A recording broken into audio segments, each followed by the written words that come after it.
So yeah, it was between me leaving the window open so you guys can hear the construction workers being there themselves at 9 in the morning, or the fan that prevents me from completely melting because I am in fact made of wax and I will die.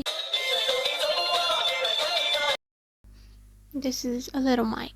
I have um we're going to raise the budget for the channel at some point. I don't guarantee when. It's gonna be at some point. For now, we're working with what we have. So today I have decided to talk about something a little more different, something a little more rapidly, and something I've had personal experiences with, aka energy vampires. We all know them, we've all encountered them. Sometimes we just can't put words into what we've experienced in the presence of an energy vampire. So now I will be inviting you to join me to look at the 4 different ways energy vampires affect you. 9 times out of 10 you're probably not even aware of it, but energy vampires can and will and do affect your daily life in a lot of ways. An energy vampire might be a friend, a family member, or even a colleague, but their behavior slowly adds up. Slowly, they know how to manipulate their way through your emotions, and slowly but surely they drain your mental energy. So what are exactly our energy vampires? They are people who suck out the mental energy you have. We all have mental energy limits that can get depleted, and those energy vampires, they thrive off of the energy of other people.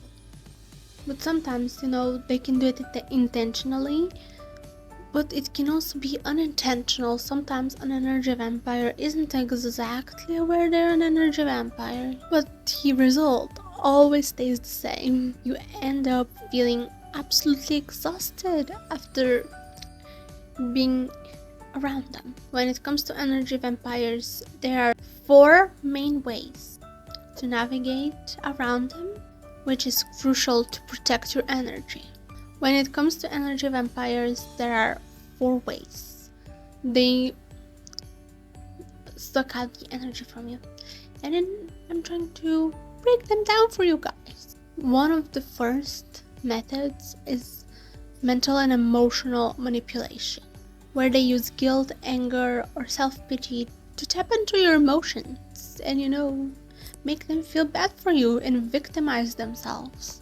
The second archetype is kind of like time vampires. This type of people always ask for favors and just seemingly always need something from you, but they're never at fault for it. They often, ask for extensive phone calls even when you're not exactly available. They are going to manipulate you into, staying on the phone with them, been there, done that.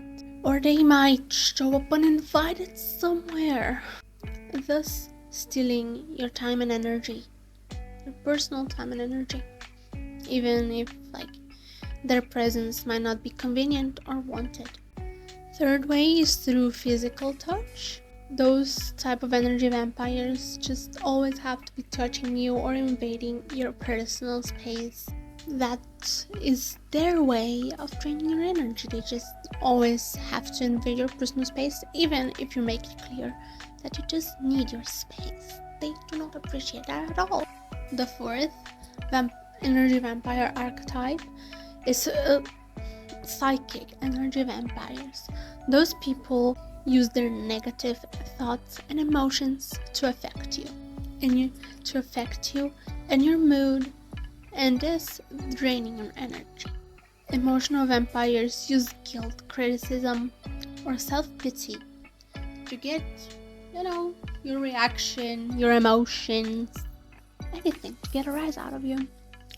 Phrases such as, "You never do anything for me," and "You're so selfish," are often used by such people.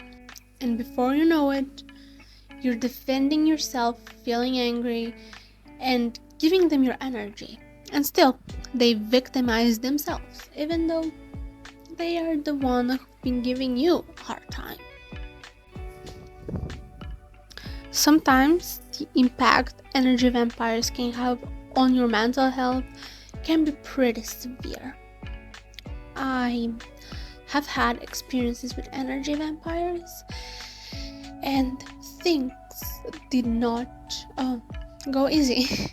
I do not want to go into detail, but to put it simply, this person would always manipulate me, threaten to not do nice things to themselves if I'm not available, leading me to just cry and sob on the floor, begging my mom to drive me to their place or for me to do something. This was back in high school, so of course I was a really different person for who I am now, and I was way more stupid than who I am now.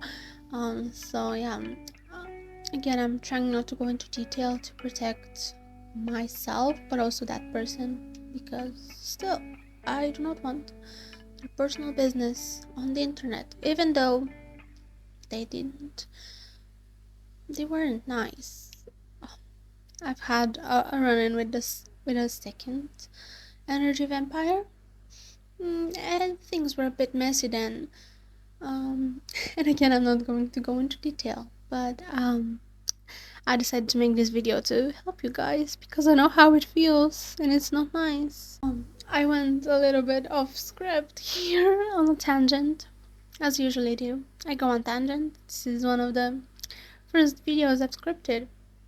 Yay! So I was talking about the impact energy vampires can have on your mental health and how severe they can be. This chronic energy drain can lead to fatigue, anxiety, depression, and even make you feel physically ill. When you allow energy vampires to drain your energy, you're also giving away your power and your control. You start to feel like you're constantly walking on eggshells, constantly worried about what they might think or they might say about your actions. It's essential to remember that you have the power to protect your energy and set healthy boundaries. If they are a normal person, they'll understand. If they think that your boundaries are a personal attack on them, then it might be better to distance yourself, because those are not people you want to be around. Crucial to realize who the energy vampires in your life are and to take those steps to protect your peace and protect yourself. Learn to say no, set boundaries, and prioritize yourself and your mental and physical well-being. And remember, your energy is your most valuable resource, and it's your responsibility, and it's entirely up to you to protect it. By being aware of the ways an energy vampire might operate, you can take back your control and start prioritizing spending your energy on stuff that you want to spend it, not letting anybody else take control. So this was basically it. Thank you for sitting with me through this new style video. And more of me rambling about something I have experience with and I have personal interest with. Thanks so much for watching. And if you want, you can subscribe. If you like the video, make sure you leave a thumbs up. If you don't, make sure you leave a thumbs down so I can know if I should improve something or not. And also, if you have any sort of criticism, please make sure to leave it in the comment box down below. You guys, I appreciate your criticism and I always take it, to heart. And I always assume it's with good intentions so I can better myself. And yeah, thanks so much for watching, and I will see you when I see you. You have a nice day or night or whatever. Bye.